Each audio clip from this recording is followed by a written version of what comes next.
Good afternoon, students. So now we're in week 2 of our ENGL 101 class, and I hope you're all enjoying the class so far. And so most of you have done really well so far in the class. And so in week 2, you have a couple of assignments. So you have the week 2 forum where we're discussing how we can save time.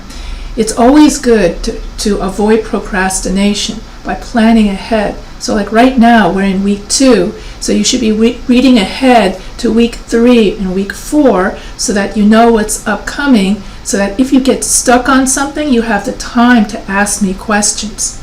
And so this week, we talk about time management. A lot of students like to do their work after their family goes to bed or before their family wakes up. And so those are good times in which you can do your homework. So always be sure to carve out time during the week in order to do your homework. You can even tell your family that during the time you have to do your homework, that's quiet time for you. And so when I was a kid, my mother went back to school when she was about 35 to finish her accounting degree. She had to stop her accounting degree because she married my father and had me. So I kind of got in the way of her plans of being a college graduate. Anyway, so then 10 years later, she decided to go back to school. And growing up, I remember seeing my mother, when I went to bed, she was at the kitchen table doing her homework, dressed in her regular street clothes and stuff like that. And she would say goodnight to me. And then in the morning, when I woke up to go to school, by that time she's in her pajamas, but she's still doing her homework. So I know she got a few hours of sleep before going back to that kitchen table to do her homework. So for my mother, she did her homework after we went to bed, we went to bed, and then right before we woke up. So she did both. And so it's always good. And then my mother taught me that when she's doing her homework, and let's say she finds some time in the afternoon, she would tell us or instruct us kids, you can't be bothering me during my homework because I've got to get a good grade or something like that. And when I was growing up, I always thought it was odd for an adult to be doing homework, because when I was growing up, I thought, doing homework is like for kids. That's what kids do, go to school, do homework, stuff like that.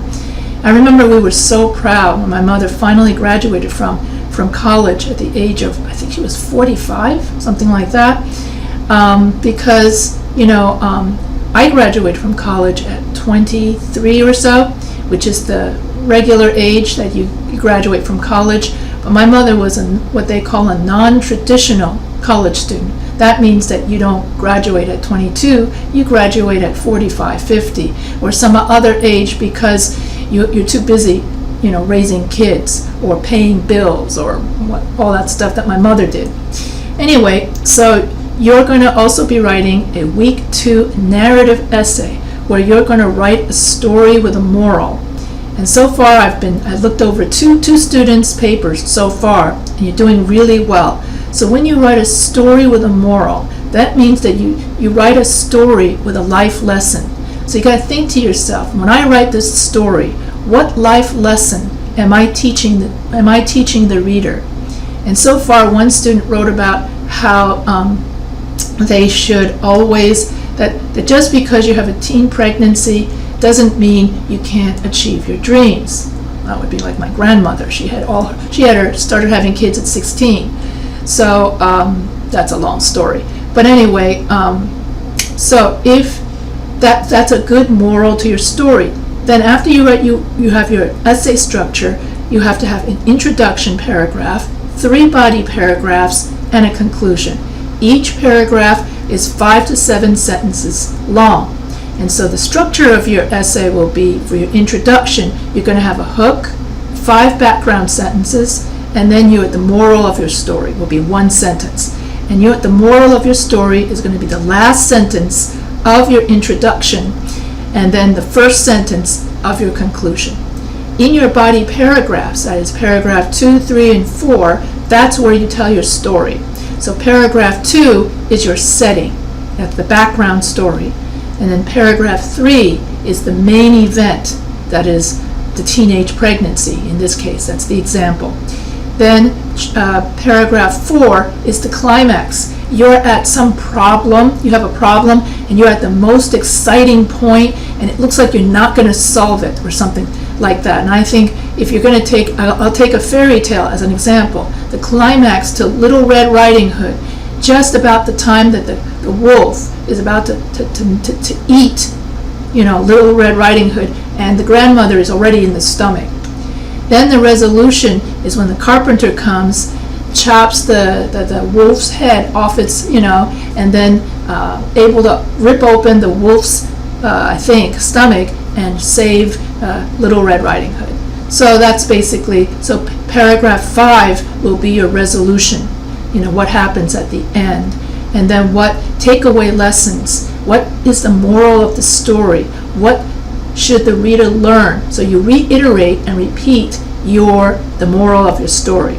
So you're going to be writing something similar to a fable, just like the turtle and the rabbit, that fable in which there's a race, and then the turtle goes real slow, but then the rabbit goes really fast, and at first the rabbit is winning, but then the rabbit thinks, oh, I can take a little nap because that stupid slow turtle is never going to get to the finish line before I finish my nap.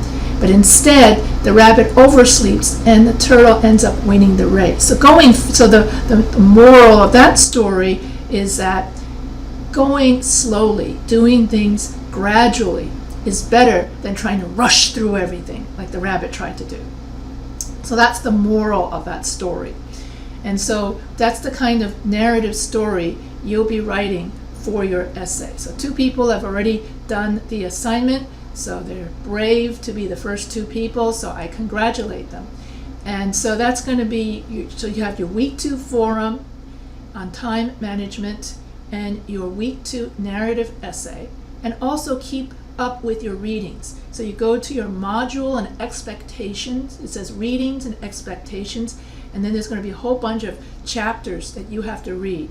Now you don't have, I believe you don't have a quiz this week, but you're going to have a quiz next week. And so all of the chapters that you are reading will cumulatively be in your week 3 quiz. So everything that you read in week 1, everything that you read in week 2 are all going to be in your week 3 quiz. So that's how it goes. So you have to read. So for instance, if they assign you to read chapter 11, for instance, I had a student ask, do I have to read the whole chapter? Yes, because the quiz is going to cover the entire chapter. Now, most of the time, you only need to read a section of a chapter. So you got to always go to the expectations and readings module in order to know what chapters are expected for you to know for your test. And so one good study tip that I have is that when you go to your textbook, it's an interactive textbook. And so you're going to see a little label or a little click that says self-study. When you click on that self-study icon, then it's going to take you to a bunch of vocabulary words, and it will test you on those vocabulary words. So every time you see a bolded word, write it down. Write it down on a piece of paper, write it down in a notebook, on an index card, and then study it. Let's say you're sitting in a bus waiting to go to work. Then you can look through your index cards and be memorizing your not your vocabulary words, the words you need to know for the test. For instance, they'll ask you, what's a thesis statement, or whatever it is that they're going to be testing you on.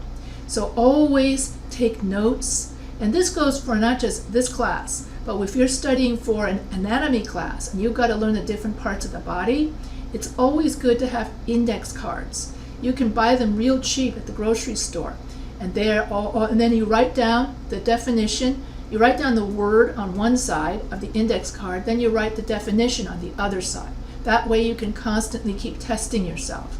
So that if you're at the doctor's office, you're in the waiting room, you can use that extra time to study your vocabulary words, whether it be for the anatomy class, would be the parts of the body. For this class is all the grammar words, and for psychology, trust me, there's so many psychology words you have to learn. Like every chapter has like 20, 50 words to memorize. I remember because I took Psych 101 for my teaching credentials, so I do know that.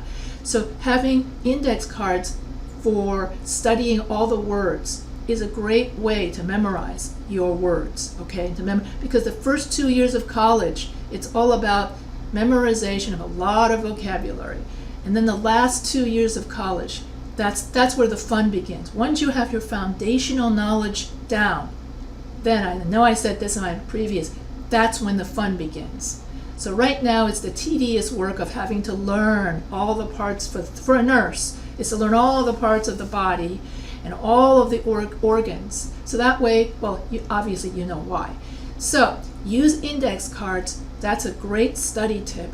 And when you're in the textbook, go to self-study, and then it's a bunch of electronic index cards. That's a great way to study for all your tests.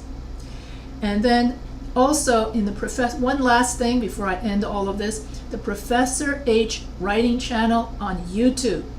Now what I did was I recorded all of the readings of your ebook for this class. And so for instance, if you go to the search engine in Professor H writing channel, okay, so that's the name of my channel. Then you go to the search engine tab and you put in chapter 1, section 1. Then my video on chapter 1, section 1 will appear. If you type in chapter 3, section 5, for instance, then my video on chapter 3, section 5 will appear. So that's another way. So after you've read the chapter, and then you want to reinforce what you read, as well as reinforcing your index cards, you can also listen to the chapter. Also, there's an AI that also you can use to help you read the chapter. But in my opinion, when I tried the AI, it sounded like this. So I think humans still read better than AI. Yeah, I was making fun of the AI. So I think that the AI still needs to sound more like talk with feeling and stuff like that. So I think humans do a better job with that. So anyway, so if you want to listen to, and sometimes I actually, because I talk so much, sometimes I do give extra tips on how to remember the grammar rules. And so sometimes, so anyway, that's another option for you to study. So I hope that this week's little Zoom video helps you out in studying for your test. Actually, I don't think you have a test this week. I do believe you have a test next week. And I know you had a test last week.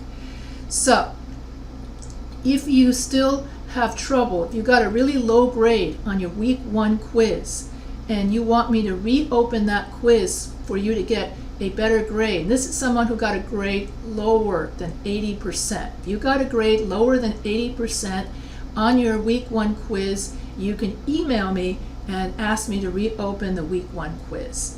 So anyway, I hope that you're all having a great week. And if you have any questions about your grammar, about your papers, or anything else, feel free to email me at any time. And if you like this video, don't forget to subscribe to the Professor H writing channel. So have a great week, and I hope you guys have a great time in the forums.